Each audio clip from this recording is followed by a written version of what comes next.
Hello Gemini, Sun, Moon, Rising, and Venus signs. Kamusta po kayo? Sana po ay nasa mabuti kayong kalagayan. Welcome back po sa Star Tarot. Kung bago kayo rito, welcome po. Please subscribe, like, and share our videos, no? At mag-comment po kayo kung naka-resonate kayo. Thank you.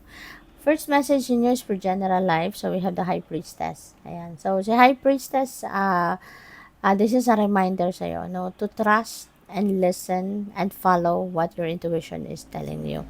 Kasi may guidance, no? Ang divine universe na binibigay sa'yo, pinapadala sa inyo na makakatulong, no? Sa buhay ninyo kung paano ninyo ito ina-navigate. Kaya mahalaga na makikinig kayo, no? Mahalaga na makikinig kayo sa inyong intuition. At Gemini, maaari din na mayroon dito mga sikreto, no? Na pwedeng mabunyag. Maaaring sekreto ninyo to na siguro pagod na kayong kakatago nito at gusto mo nang i-liberate ang sarili mo from the secret, kaya maaaring ito ay sasabihin mo na. Maaaring ito ay i-divulge mo na. Pwede rin na sekreto ito ng ibang tao, no, na pwedeng madiscover mo. No, or baka pwedeng merong magsasabi sa iyo, merong magchichika sa iyo, no, ng sekreto ng ibang tao. So pwedeng may ganun din ang ganap dito.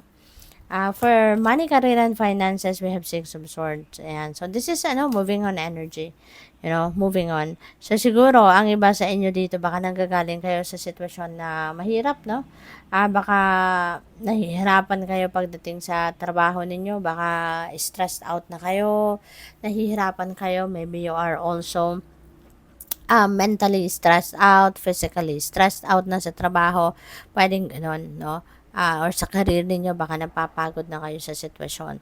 So, posibleng ganon ang ganap, no? At, ito sa inyo, parang sort of tagumpay nyo na din ito, na matututo na kayong umalis, no? I-give up yung sitwasyon na to. Kasi, alam mo nang hindi na to para sa'yo. Kaya, hindi na to nakakabuti para sa'yo, lalo-lalo na kung it's taking a toll on you already. Kaya, yung pagdedesisyon ninyong umalis na sa sitwasyon na yan, no? That's already your tagumpay. Kasi it's not easy, diba? It's not easy to let go of something.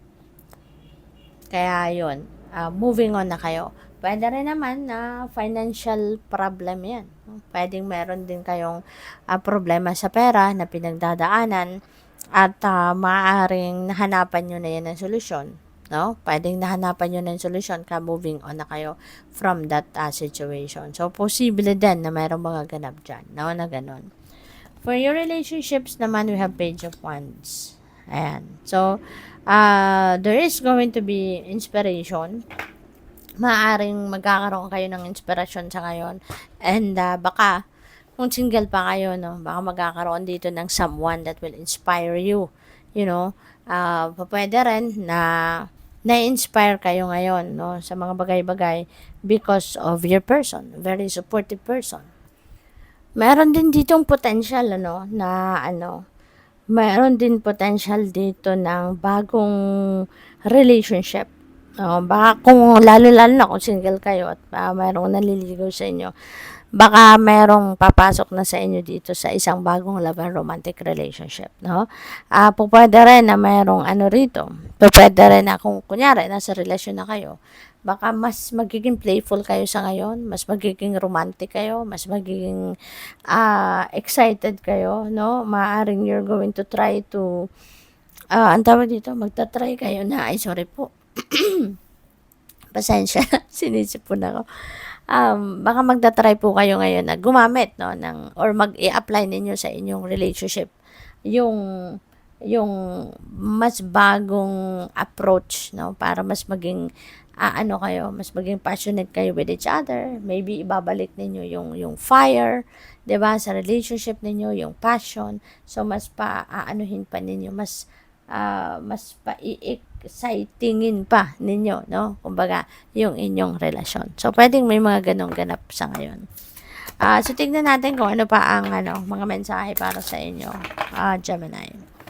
And I would like to say thank you din po, no, sa lahat ng ninyo, sa lahat ng maraming salamat sa inyong suporta, no, pagbibigay ng ng donasyon. Maraming salamat also for not skipping the ads, at saka sa mga nag-subscribe na po, maraming salamat.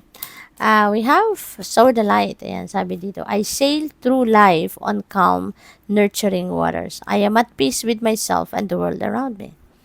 Ayan. So, siguro ano kayo ngayon? Mas magiging mapayapa na ang inyong pakiramdam. You are going to be at peace, merong kapayapaan, merong katiwasayan, no, sa inyong loob.